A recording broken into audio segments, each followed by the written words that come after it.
నిజామాబాద్ జిల్లా నందిపేట మండలం ఉమ్మడి గ్రామ శివార్లోని వాగు పొంగి పొర్లుతుంది. గ్రామ సమీపంలోని ఉమా మహేశ్వర ఆలయం వాగునీటిలో మునిగిపోయింది. ఎగువ ప్రాంతమైన మహారాష్ట్ర, కర్ణాటక ప్రాంతంలో విస్తారంగా కురుస్తున్న వర్షాలకు వాగు ఉధృతంగా ప్రవహిస్తోంది. ఉమ్మడి గ్రామ సమీపంలోని ఉమా మహేశ్వర ఆలయం పూర్తిగా వాగునీటిలో మునిగిపోవడంతో చూపర్లను ఆకట్టుకుంటుంది. నిత్య పూజలు అందుకునే ఉమామహేశ్వర ఆలయ గర్భగుడి నీటిలో మునిగిపోయింది.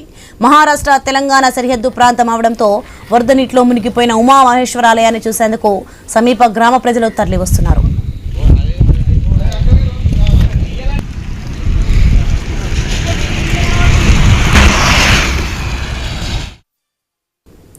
నిజామాబాద్ జిల్లా నందిపేట మండలం ఉమ్మడి గ్రామ శివార్లోని వాగు ఉప్పొంగి పొర్లుతోంది. గ్రామ సమీపంలోని ఉమామహేశ్వర ఆలయం వాగునీటిలో మునిగిపోయింది. ఎగువ ప్రాంతమైన మహారాష్ట్ర, కర్ణాటక ప్రాంతంలో విస్తారంగా కురుస్తున్న వర్షాలకు వాగు ఉధృతంగా ప్రవహిస్తోంది. ఉమ్మడి గ్రామ సమీపంలోని ఉమామహేశ్వర ఆలయం పూర్తిగా వాగునీటిలో మునిగిపోవడంతో చూపర్లను ఆకట్టుకుంటుంది. నిత్య పూజలు అందుకునే ఉమామహేశ్వర ఆలయ గర్భగుడి నీటిలో మునిగిపోయింది. మహారాష్ట్ర, తెలంగాణ సరిహద్దు ప్రాంతం అవడంతో వరద నీటిలో మునిగిపోయిన ఉమామహేశ్వర ఆలయాన్ని చూసేందుకు సమీప గ్రామ ప్రజలు తరలివస్తున్నారు. రైట్కి ఇదే అంశానికి సంబంధించి మరింత సమాచారం మా ప్రతినిధి నిజామాబాద్ నుంచి శ్రీకాంత్ ఫోన్ లైన్ లో అందిస్తారు. శ్రీకాంత్, నిజామాబాద్ జిల్లాతో పాటు ఎగువ మహారాష్ట్ర అలాగే కర్ణాటకలో కురుస్తున్నటువంటి భారీ వర్షాల నేపథ్యంలో గోదావరి ఉధృతంగా ప్రవహిస్తోంది.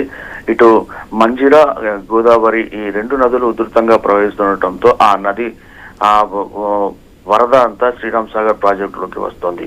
శ్రీరామ్ సాగర్ ప్రాజెక్టుకి ఎగువన ఈ ఉమ్మెడ గ్రామం, నందిపేట మండలం ఉమ్మెడ గ్రామం ఉంటుంది.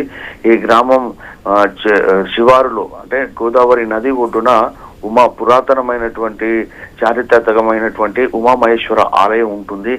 ఈ వరదలు భారీగా వచ్చినప్పుడు ఆలయం పూర్తిగా నీట మునుగుతుంది. ఇది ప్రతి ఏటా జరుగుతోంది.